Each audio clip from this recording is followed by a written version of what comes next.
যারা ক্ষমতার মস্তদে বসে রাষ্ট্রকে নিয়ন্ত্রণ করেছে, তারা ক্ষমতায় আসার আগে উমরা করতে যায় কি যায় না? উমরা করতে যায়, তারপরে শাহজালালের দরগায় যায়, অমুক শাহর দরগায় যায়, মাজারে যায়, বিভিন্ন জায়গায় ঘুরে ঘুরে মানুষদেরকে ধোঁকা দেয়। আমরাও ধর্ম মানি, তোমরা আমাদেরকে ভোট দাও। কথা বলেন ঠিক কিনা?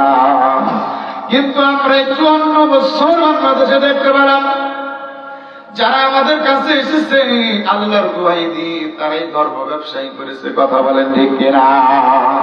কিন্তু ওরাই আবার যখন মাইক পাই, মঞ্চ পাই, যখন স্টেজ পাই, সেমিনার পাই, সিম্পোজিয়ামে যাই, ওরা বলে যে মৌলবাদীদের এদেশের লোক কোনোদিন ক্ষমতায় আনেনি, আবার নতুন করে ক্ষমতায় আনতে চাই না।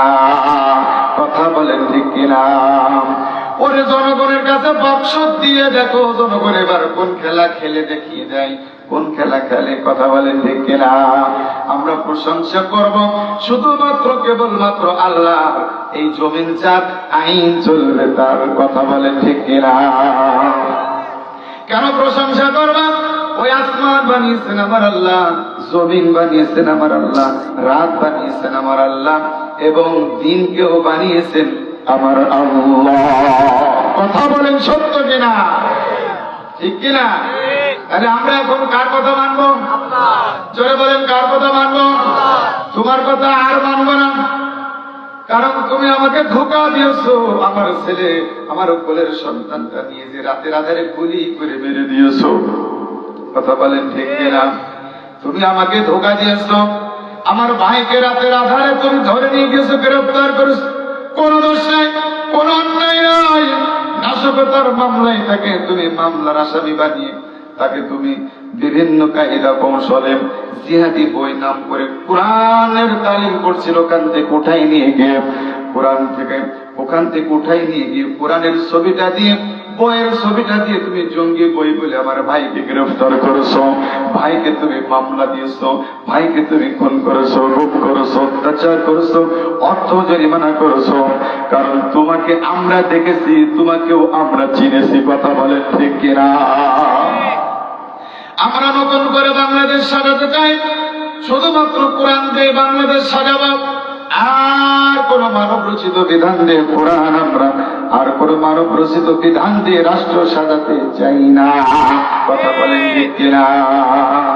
কথা বলেন ঠিক কিনা? আমরা কি দিয়ে সাজাবো রাষ্ট্র? যারা বলেন কি দিয়ে সাজাবো? এই কোরআনই আমার মূল মন্ত্র।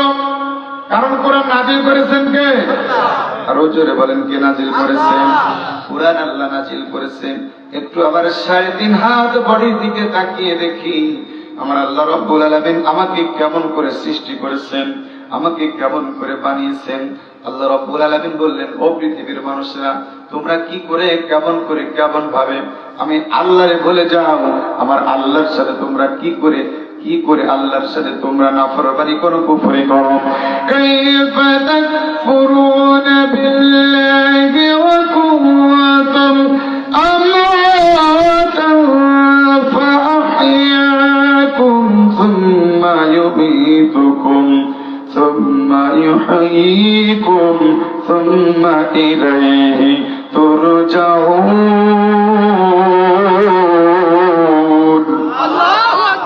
কথা কার? আমার আল্লাহ রাব্বুল আলামিন বললেন, ও পৃথিবীর মানুষেরা, তোমরা শোনো।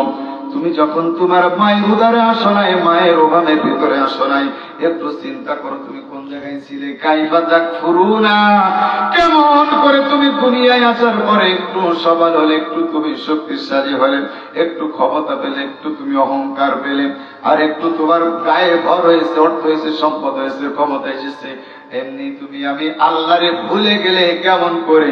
কাইফা তাকফুরুনা বিল্লাহ, কেমন করে তুমি আমাকে অস্বীকার করলে, কেমন করে তুমি আমার সাথে অস্বীকারী হলে, কেমন করে ফজরে আযান শুনে নামাজে আসলে না, কিভাবে জোহর তোমার কাছ থেকে ছুটে গেল, কিভাবে তোমার কাছ থেকে আসর চলে গেল, কিভাবে তোমার কাছ থেকে মাগরিব চলে গেল, কিভাবে তোমার কাছ থেকে ইশা চলে গেল, কিভাবে তোমার কাছ থেকে একটা দিন আমি আল্লাহর ইবাদত বন্দেগী না করে তুমি কাটিয়ে দিলে। ও নাফরমান বান্দা, তোমার কি একটু চিন্তা হয় না তোমার জীবনটা দান করেছেন কে? ও নাফরমান বান্দা, তুমি কি একটু চিন্তা করলে না? ইতিপূর্বে তুমি ছিলে আমওয়াতা, ইতিপূর্বে তুমি ছিলে প্রাণহীন, মৃত্যু। কি ছিলে? ইতিপূর্বে তুমি ছিলে মৃত্যু।